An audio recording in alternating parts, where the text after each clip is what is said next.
Hello, I'm Dr Sergis from the Dr Sergis Academy, and today I'd like to resume the methods that we use in solving questions or past exam type questions in mathematics of the higher tier level. So I want to study the methods that are used in simplifying algebraic fractions. So let's look at question 21. These are typical in the higher tier exam paper on simplifying algebraic fractions. So let's write that down. So in question 21, we've got 4x squared minus 25 over a quadratic of 3 terms. Okay, so we've got a quadratic of 3 terms. A quadratic, recall, is an expression with the highest power, the unknown, x is squared. And we've got a quadratic of 2 terms in the numerator of the expression. So we can view this as a fraction, an algebraic fraction. Well, we've got the numerator, the denominator. So in the numerator, what we have is the difference of 2 squares. When you've got a difference of 2 squares, so for example, when you've got a plus b times a minus b, when you expand the brackets, we've got a squared minus ba plus ba, and then minus b squared. You notice as the middle terms plus ba minus ba disappears, we've got a squared minus b squared. So we can look at this in a retrospective way. In other words, we can say we can factorize the difference of 2 squares. We've got a number squared minus another number squared, and you get the factors a plus b times a minus b. So what this is we've got a difference of 2 squares. So we've got a square there. So just like when we square root a squared, we've got a. We square root b squared, we've got b, and then you put plus or minus the version. So too, we have a difference of 2 squares here. So 4x squared is the square of 2x. 25 is the square of 5. And then we got the minus version. So when you factorize 4x squared minus 25, this being the difference of 2 squares, we got the expression shown.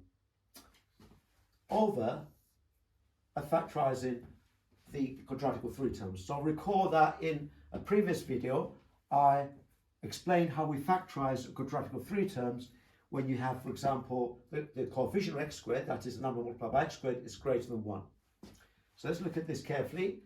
So recall when we do this, we got 6x squared minus 11x. So the method I suggested in a previous video is you take the first term, you multiply it by the last term. So 6x squared take away times minus 10 is minus 60x squared. So if you times the first term by the last term, you get minus 60x squared. And then recall, we find the factors of the product such that those factors, when added mathematically, will give you minus 11x. Okay? So we find that if we do that, we get minus 15x and 4x, which means plus 4x. So if you times minus 15x times plus 4x, you get minus 60x squared. And if you add those factors, minus 15 plus 4x, you get minus 11x. Then we'll rewrite, this is the method I showed you, I suggested, for factorizing quadratics of 3 terms when the coefficient of x squared is greater than 1. So we rewrite the expression 6x squared minus 15x plus 4x minus 10. Of course, the left-hand side we must ensure equals the right-hand side. And then I said you pair them up.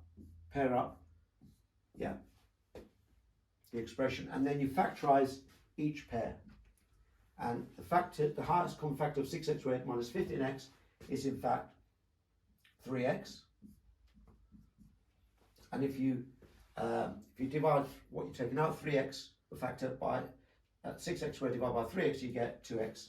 And then divide minus 15x by 3x, you get minus 5.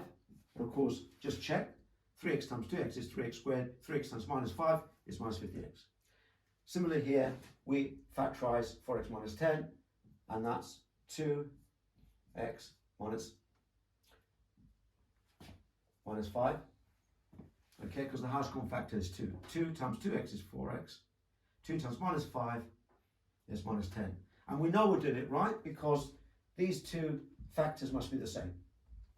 And this is the method I used for factorising these kinds of quadratics. So now we take out the 3x plus 2 term, and we get 3x plus 2 times 2x minus 5. And we write that in, so therefore factorising 6x squared minus 11x minus 10, got 3x plus 2, we got 2x minus 5. Now we can see we've got the 2x minus 5 factor is the same in the denominator of the expression as in the numerator, and we can cancel that out. So you're dividing by that 2x minus 1 equals, divide by 2x minus 1 is 1, divide the same on the top is 1, so you end up with 2x, that's why it cancels out, so 2x plus 5 over 3x plus 2, and that will be the answer. Hope you enjoyed that. Thank you.